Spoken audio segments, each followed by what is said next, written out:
questions? Don't ask about the trades. I don't really care. I texted him. He felt it. I mean, of course, I think he didn't expect it. Of course, it's. I think he just needs to be with his family right now. You know, it's a big move. It's a business. I don't know. You know, I think nobody expected, especially not him. I think nobody's safe in the league. It seems like, but I think he's gonna do a good job. You know, I think he's the player for the big scene. Even though I thought in Dallas he had something special going. To the NBA. They say that nobody knew about the trade. Yeah, so that's crazy. At 25, they traded probably the best scorer in the NBA at 25. And he didn't know about it. So it's a lot more digging somebody got to do to find out why he got traded.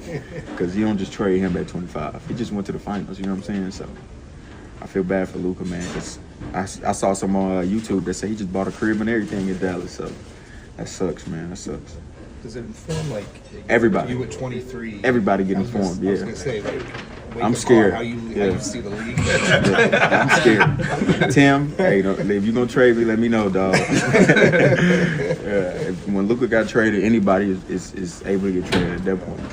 Expressed their surprise at the Luka trade, the Luka for AD trade. How did that one land with you? Just because of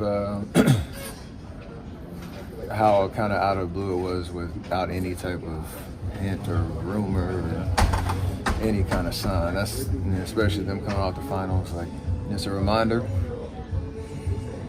Maybe only a few in this league that can go to sleep with, any type of confidence, but that you still be there. It's kind of a very unique situation across the board, but I think just the idea that it happened in silence was pretty crazy. The fact that you hear a trade and everybody thinks somebody's been hacked is hilarious.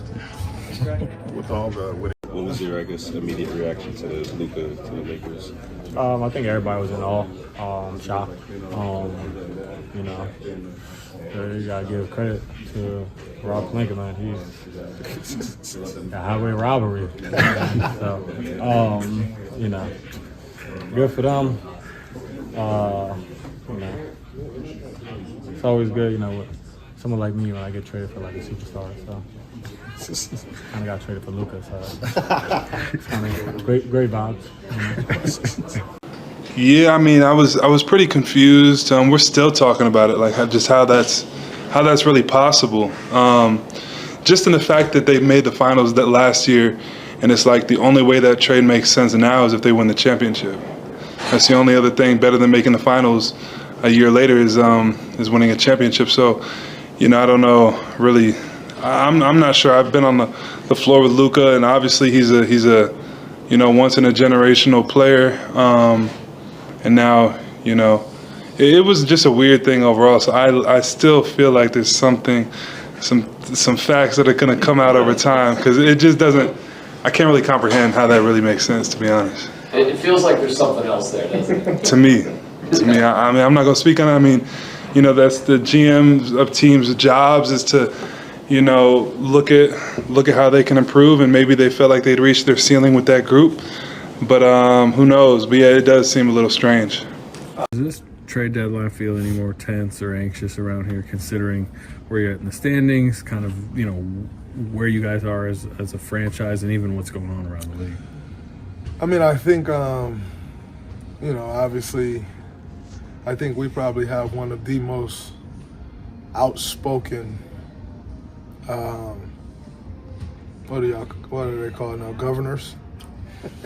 You're talking about Joe Lacob, right? Yeah.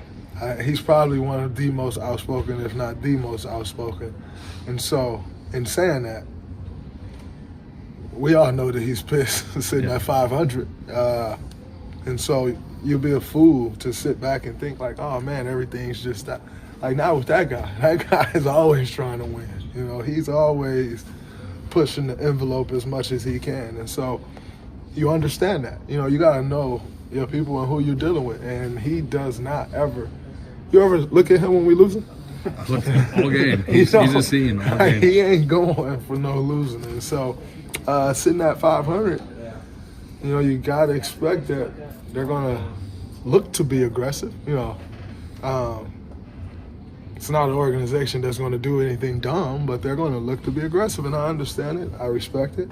So, yes, when you're sitting at 500 and you have the expectations as an organization that we have, it's definitely going to be a little more intense. And then you add into the fold of, like, Luka Doncic just got traded, so everyone think everything's possible at this point, right?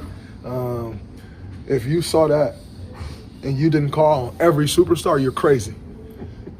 Like, that's just the reality, right? So, you know, take all those things into account. De'Aaron Fox got traded. You take all those things into account. You bet your bottom dollar is tense, but it should be the same. Some organization that's just looking to be around 500.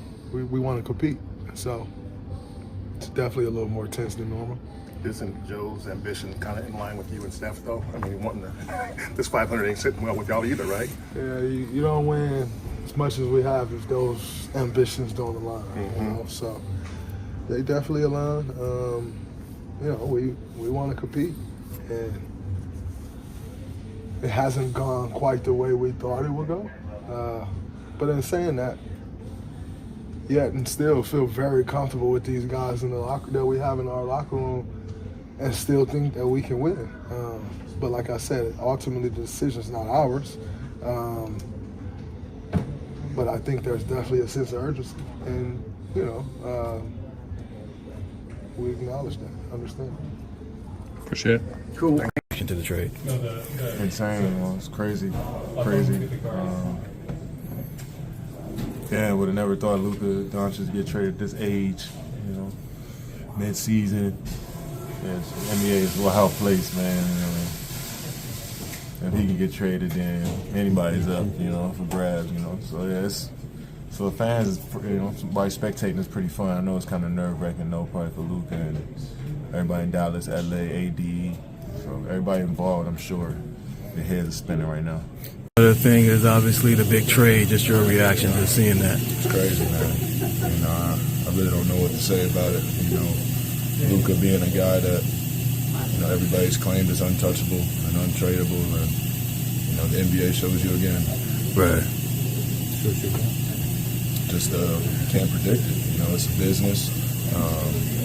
They're always having a conversation about you. You know, so you know, don't think you're safe at any point. Do you feel like this shifts power or balance or anything in your way?